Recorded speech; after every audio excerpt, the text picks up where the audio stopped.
C'est ce type qui ouvre les portes, qui n'oublie jamais un anniversaire et qui préférerait avaler des clous plutôt que d'élever la voix sur une femme. Celui qui a grandi avec l'idée qu'on doit traiter les femmes avec respect, qu'on résout les problèmes en parlant, pas en imposant sa force. Ce grand calme, fier de ne jamais devenir ce gars qui explose pour un rien, mais regarde-le 6 mois après le début d'une relation avec la mauvaise personne et tu verras une transformation qui ferait passer le Dr Jekyll et Mr Hyde pour un simple changement d'humeur. L'homme patient devient irritable. Le communicant posé devient un hurleur frustré. Le partenaire respectueux se change en homme rancunier. Et voici la partie qui risque de bousculer tout ce que tu pensais savoir sur la dynamique des couples. C'est elle qui l'a façonné ainsi. Pas volontairement, pas avec malveillance, mais par un mécanisme psychologique si subtil et efficace que ni l'un ni l'autre ne réalise ce qui se passe jusqu'à ce que la situation devienne irréversible. Aujourd'hui, on va mettre à nu ce processus invisible par lequel certaines femmes transforment sans le vouloir les hommes les plus patients en ceux-là même qu'elles disent détester.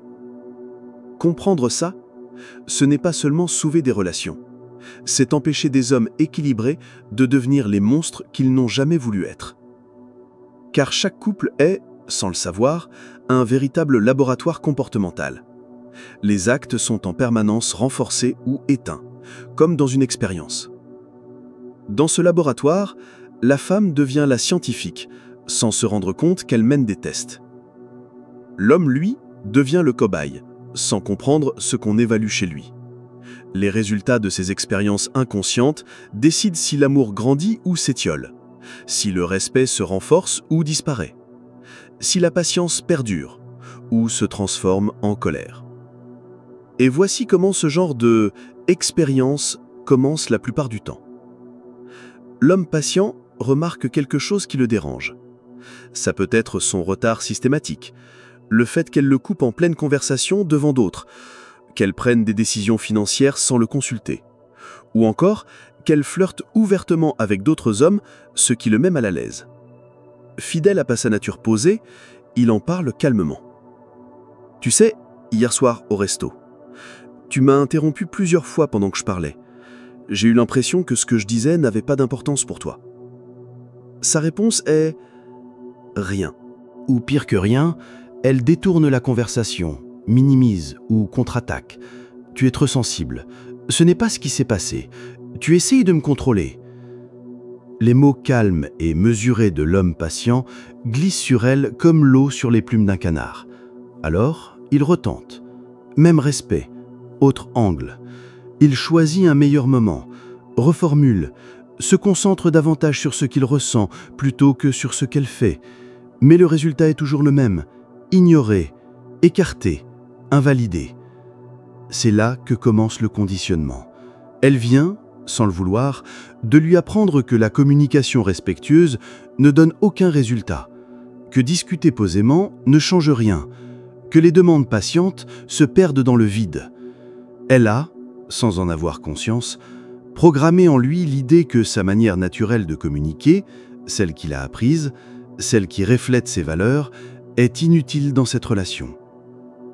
La suite est presque toujours la même, partout dans le monde, suivant un schéma psychologique bien connu. L'homme patient, comprenant que sa méthode habituelle échoue, commence inconsciemment à chercher un autre style de communication qui, lui, pourrait fonctionner. Son cerveau enclenche ce que j'appelle l'algorithme de l'escalade. Une quête pour trouver le volume, le ton ou l'intensité qui, enfin, la fera écouter. Il se fait plus direct, rien, plus sérieux, toujours ignoré, plus persistant, toujours rejeté. Chaque tentative infructueuse l'amène à conclure qu'il doit encore monter d'un cran pour percer ce mur d'indifférence. Cela peut durer des semaines, des mois, parfois des années. L'homme patient ne veut pas devenir colérique. Il se bat contre cette idée, résiste, explore toutes les alternatives possibles. Il essaye l'humour, pensant que détendre l'atmosphère suffira. Il tente plus de romantisme, croyant que l'affection adoucira son écoute. Il joue sur le timing, le lieu, la formulation, change les mots, le ton, mais rien n'y fait. Sans le savoir, elle a construit un système où un seul mode de communication obtient une réaction. Celui qui escalade, le volume qui monte, la voix qui claque, l'intonation qui porte la menace implicite de rompre la paix dont elle profitait jusque-là.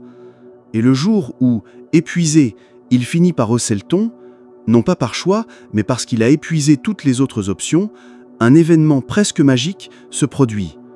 Elle écoute, elle répond, elle reconnaît le problème, elle s'excuse peut-être, ou promet de changer. À cet instant précis, elle vient de parachever son conditionnement. Elle lui a appris que la colère fonctionne là où la patience échoue, que l'agressivité réussit là où le respect a échoué, et que le style de communication qu'il méprisait chez les autres hommes est le seul qui marche avec elle. La tragédie de cette dynamique, c'est qu'elle piège surtout les hommes patients. Les impatients, les agressifs, les dominants naturels, eux passent rapidement à l'escalade et fixent leur style de communication dès le départ. Ils n'ont pas besoin de beaucoup d'efforts, la proie est abondante. Mais l'homme patient, lui, investit des mois, parfois des années à tenter de faire fonctionner le dialogue respectueux avant, à contre-cœur, d'adopter cette approche colérique qui finit par donner des résultats. Et là, c'est la crise intérieure. Il se voit devenir quelqu'un qu'il ne reconnaît plus, quelqu'un qu'il ne respecte pas, quelqu'un qu'il s'était juré de ne jamais devenir. Il en vient à douter de lui-même. Est-ce que c'est moi le problème ? Ai-je toujours été un homme colérique qui se donnait des airs de patient ? Comment ai-je pu devenir ce type qui crie sur une femme ? La réponse est simple. Il a été formé, conditionné, programmé par une femme qui ne répondait à rien d'autre. Il n'a pas choisi la colère. Il a été amené à comprendre que c'était la seule langue qu'elle comprenait. Et c'est là que la mécanique psychologique devient perverse. Une fois le schéma installé, il s'auto-alimente.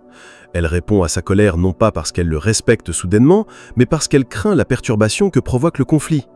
Lui continue à utiliser la colère non pas parce qu'il aime ça, mais parce que c'est le seul outil de sa boîte à outils relationnelle qui fonctionne encore. Résultat, ils en viennent tous deux à détester cette dynamique sans comprendre comment en sortir. Elle le voit comme un homme colérique qui hausse le ton pour obtenir ce qu'il veut. Lui la voit comme une femme qui le pousse à crier parce qu'elle ne l'écoute autrement jamais. Ils ont tous deux raison, et tous deux sont enfermés dans un système qui ne sert ni l'un ni l'autre. Quand un homme patient réalise qu'on l'ignore systématiquement tant qu'il ne se met pas en colère, il arrive à un carrefour psychologique avec 3 routes possibles. Chacune mène à une version différente de lui-même et son choix ne déterminera pas seulement le destin de cette relation, mais aussi l'évolution de son caractère pour les années à venir. La première route, c'est l'autoroute de l'escalade. C'est celle qu'emprunte la majorité des hommes, presque par défaut.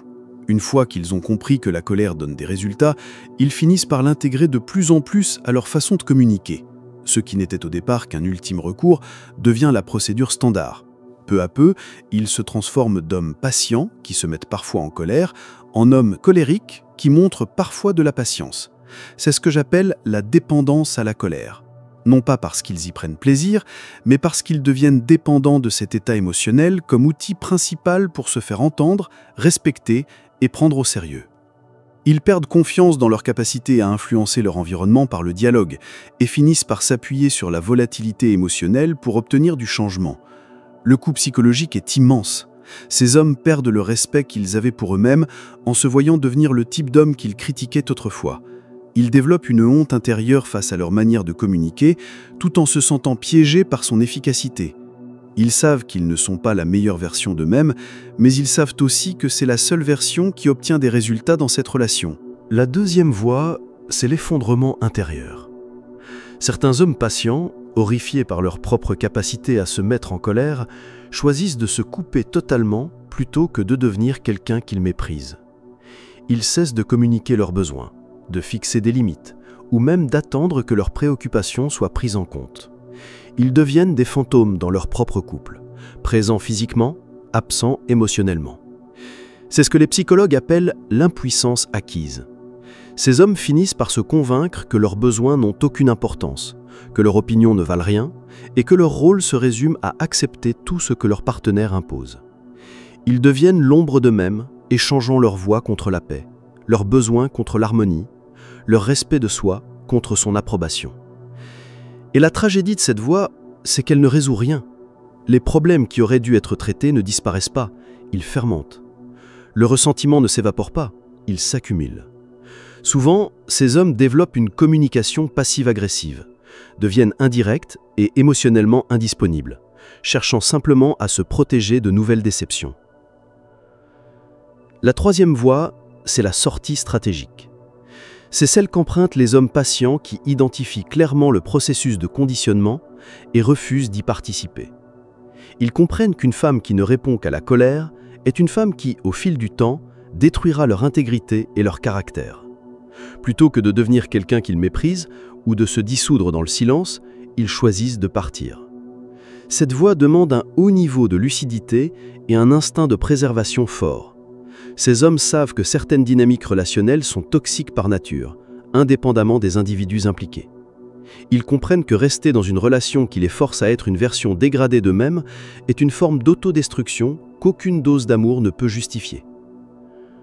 Pour comprendre comment ce processus de conditionnement fonctionne réellement, il faut examiner de près les mécanismes précis par lesquels un homme patient est amené à abandonner son style de communication naturel. Ce n'est pas un complot conscient des femmes pour fabriquer des hommes en colère, mais un schéma inconscient de renforcement comportemental qui produit des résultats prévisibles. Tout commence par ce que j'appelle le syndrome de réponse sélective. La femme concernée n'ignore pas volontairement la communication calme pour ne répondre qu'à la colère. C'est simplement que les demandes formulées avec douceur lui semblent plus faciles à écarter, alors que les éclats de voix sont beaucoup plus difficiles à ignorer. Les paroles calmes paraissent optionnelles, les paroles chargées de colère paraissent urgentes. Quand il dit « J'aimerais vraiment que tu me préviennes quand tu as du retard », son cerveau traite cela comme une simple suggestion qu'on pourra éventuellement considérer plus tard ou oublier. Mais quand il dit « J'en ai marre que tu sois toujours en retard sans te soucier de mon emploi du temps », son cerveau traite cela comme une crise qui demande une réponse immédiate. Cette différence dans le traitement du message met en place un programme de renforcement qui façonne peu à peu son comportement. Les psychologues savent depuis longtemps que le renforcement intermittent, obtenir un résultat parfois oui, parfois non, est l'un des outils de conditionnement les plus puissants. Mais ici, c'est encore plus pervers. Il s'agit d'un renforcement différentiel basé sur l'intensité émotionnelle. L'homme patient constate que ses demandes calmes ont un taux de réussite proche de 0, alors que ses explosions de colère produisent bien plus souvent les effets souhaités. Et son cerveau, programmé par l'évolution pour reproduire les comportements qui mènent aux résultats recherchés, commence à orienter sa façon de communiquer vers l'approche qui fonctionne. Ce mécanisme s'accélère à cause de ce que j'appelle l'illusion d'urgence. Lorsque, après avoir contenu sa colère pendant longtemps, il finit par élever la voix et qu'elle réagit enfin, les deux interprètent cette réaction comme la preuve que le problème était enfin devenu assez grave pour mériter son attention. Ce qu'ils ne voient pas, c'est que le problème était sérieux dès le départ. Ce qui a changé, ce n'est pas son importance, mais le volume auquel il a été exprimé. L'aspect le plus destructeur de cette dynamique, c'est la façon dont elle érode systématiquement le socle de respect sur lequel repose toute relation saine. Quand une femme ne répond aux préoccupations de son partenaire que lorsqu'il les exprime avec colère, elle lui envoie involontairement le message que sa communication calme et respectueuse n'a pas de valeur à ses yeux. Cela crée ce que j'appelle une récession du respect dans l'économie du couple. L'homme patient en vient à ressentir que ses pensées, ses émotions et ses préoccupations n'ont de valeur que lorsqu'elles sont exprimées sous forme de colère. Sa manière naturelle et respectueuse de communiquer, celle qui reflète ses valeurs profondes, son caractère et la meilleure version de lui-même, se transforme peu à peu en une monnaie sans valeur dans l'économie de la relation. En parallèle, la femme commence à le percevoir comme de plus en plus agressif et déraisonnable, sans comprendre qu'elle a elle-même, par son comportement, contribué à façonner cette évolution. Elle ne fait pas le lien entre sa tendance à ignorer les demandes formulées avec calme et la montée progressive de son ton à lui pour parvenir à se faire entendre. Dans son esprit, elle est simplement confrontée à un homme devenu mystérieusement colérique et difficile à vivre. C'est ainsi que s'installe un cercle vicieux où le respect se délite des deux côtés. Lui perd du respect pour elle parce qu'elle l'oblige à crier pour obtenir une écoute, et elle perd du respect pour lui car il a recours à la colère pour imposer son point de vue. Aucun des deux ne perçoit clairement sa part de responsabilité dans la mise en place du mécanisme qui est en train de miner leur lien. Ce processus finit par dépasser la simple communication pour contaminer l'ensemble de la relation. L'homme se met à douter de la valeur qu'elle lui accorde en tant que partenaire, constatant qu'elle ne respecte pas sa façon préférée de s'exprimer. Elle, de son côté, remet en question son caractère, convaincue qu'il a un problème de gestion de la colère. Les hommes patients sont particulièrement vulnérables à ce piège car la société leur a inculqué que la colère est le signe d'une masculinité toxique, qu'élever la voix équivaut à de l'abus et que toute forme de communication agressive est inacceptable dans une relation. Pourtant, ils se retrouvent parfois engagés dans des relations où, de manière inconsciente, leur partenaire a construit un système où la colère devient le seul moyen efficace de se faire entendre. Ils se trouvent alors dans une impasse. S'ils expriment leur colère, ils sont étiquetés comme toxiques. S'ils restent calmes, leurs besoins restent ignorés et leurs limites bafouées. Cette contradiction exerce une pression psychologique considérable. L'homme patient sait qu'élever la voix va à l'encontre de tout ce qu'on lui a enseigné sur une masculinité saine. Mais il sait aussi que rester calme revient à accepter que ses besoins ne seront jamais pris en compte et que sa voix restera lettre morte. Ce qui rend cette situation encore plus ironique, c'est que les femmes qui produisent ce type de dynamique se considèrent souvent comme des défenseurs de la masculinité équilibrée. Elles sont convaincues vouloir des hommes capables de communiquer avec calme et respect, sans réaliser qu'elles ont d'instaurer, sans le vouloir, un environnement où ce type de communication est systématiquement puni par l'indifférence. La racine de ce processus de conditionnement réside dans la manière dont différents styles de communication se disputent l'attention. Dans le contexte actuel, où les femmes sont submergées d'informations, de sollicitations, d'opinions et de demandes, leur bande passante mentale est saturée. Dans cet environnement, une communication calme se perd dans le bruit ambiant, alors que l'intensité émotionnelle perce ce brouillard et s'impose.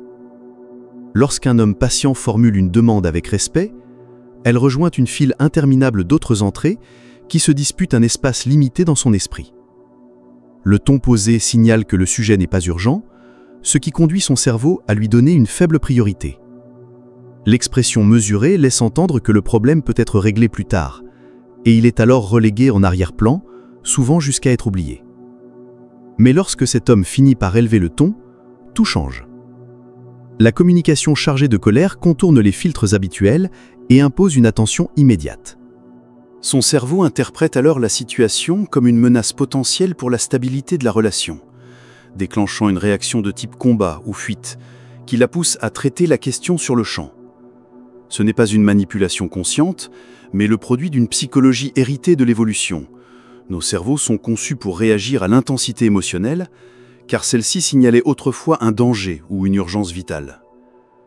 Transposé aux relations modernes, ce mécanisme ancien enseigne accidentellement à l'homme patient que seule l'intensité émotionnelle permet de franchir les barrières d'attention de sa partenaire. Les plus grandes victimes de cette dynamique sont souvent les hommes les plus patients, ceux qui s'acharnent le plus longtemps à maintenir une communication respectueuse avant de se résoudre à la colère. Leur patience devient leur faiblesse, car elle laisse au processus le temps de s'installer complètement. Un homme moins patient escalade vite et fixe tôt des limites claires, évitant ainsi l'érosion lente du respect qui ronge les hommes patients. Mais celui qui persiste dans la voie du calme donne à sa partenaire des centaines d'occasions d'ignorer ses demandes posées, avant d'essayer la colère. Quand il découvre que cette dernière fonctionne, le schéma est déjà solidement ancré. Elle a eu des mois, parfois des années, pour s'habituer à ne pas réagir à ses propos modérés. Ce paradoxe cruel fait que les hommes les plus attachés à des échanges sains sont précisément ceux dont les habitudes de communication sont le plus susceptibles d'être détruites. Leur vertu devient leur vulnérabilité, et leur fidélité au dialogue respectueux la corde avec laquelle ils étranglent leur propre développement personnel. Quand enfin ils cèdent à la colère et obtiennent une réaction, ils croient avoir réussi à se faire comprendre, avoir convaincu leur partenaire de l'importance de leurs propos. En réalité, ils n'ont fait que déclencher un mécanisme d'alerte. Son cerveau n'interprète pas cette colère comme la preuve que le problème est plus grave qu'il ne le pensait, mais comme le signe que la stabilité relationnelle est menacée et nécessite une réparation immédiate.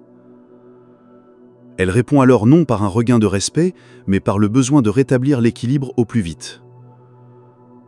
Ce malentendu alimente et perpétue le cycle. Il croit que sa colère l'a aidé à comprendre son point de vue, alors qu'en réalité, elle n'a fait qu'activer ses réflexes d'évitement du conflit. Elle croit que sa colère est une réaction disproportionnée à un problème mineur, alors qu'elle est le résultat prévisible de l'accumulation de problèmes mineurs ignorés jusqu'à devenir des frustrations majeures. Aucun des deux ne perçoit la véritable mécanique en jeu. Elle l'a, sans le vouloir, entraîné à utiliser son système d'alerte émotionnelle comme principal mode de communication dans leur relation. Lui pense enfin être entendu. Elle pense qu'il est devenu inutilement agressif. Tous deux se trompent. Le plus insidieux dans ce conditionnement est qu'il érode peu à peu les traits fondamentaux du caractère de l'homme patient. Il ne se réveille pas un matin en décidant d'être en colère. Il subit une lente érosion de sa personnalité, un assassinat progressif de son caractère qui se produit une demande ignorée à la fois. Le premier mois, il tente une communication calme, échoue, mais garde confiance dans le processus, convaincu qu'elle était simplement distraite. Au troisième mois, il a essayé plusieurs approches sans succès, mais croit encore que le respect reste la voie à suivre. Peut-être faut-il simplement choisir un meilleur moment. Au sixième mois, il a épuisé son registre de communication respectueuse et commence à douter de ses propres compétences. Peut-être ne s'explique-t-il pas assez clairement. Au neuvième mois, il sent la rancune s'installer, mais refuse encore l'escalade, persuadé qu'il ne deviendra pas l'un de ces hommes qui crient sur les femmes. Au 12e mois, il craque enfin, élève la voix et obtient des résultats immédiats. Le conditionnement est alors complet. Lorsqu'il prend conscience de ce qui s'est produit, le dommage est profond. Il ne se voit plus comme quelqu'un dont la communication calme est efficace et ne croit plus pouvoir influencer son environnement par un dialogue respectueux. Il a appris que la colère est son outil le plus fiable pour provoquer un changement. Cette détérioration dépasse le cadre du couple.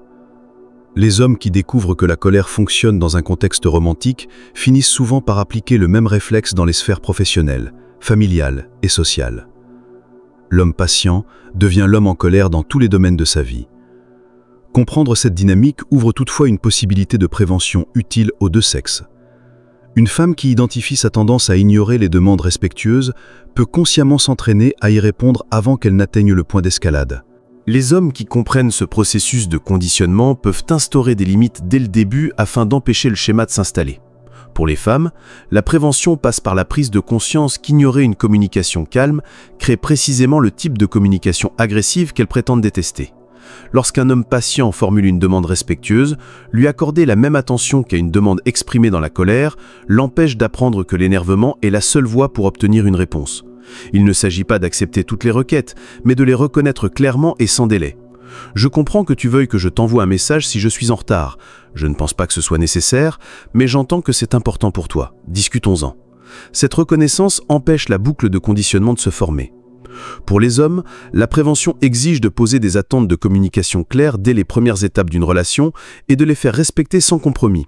Je préfère résoudre les problèmes de manière calme et respectueuse. Si cette approche ne fonctionne pas entre nous, c'est que nous ne sommes probablement pas compatibles à long terme.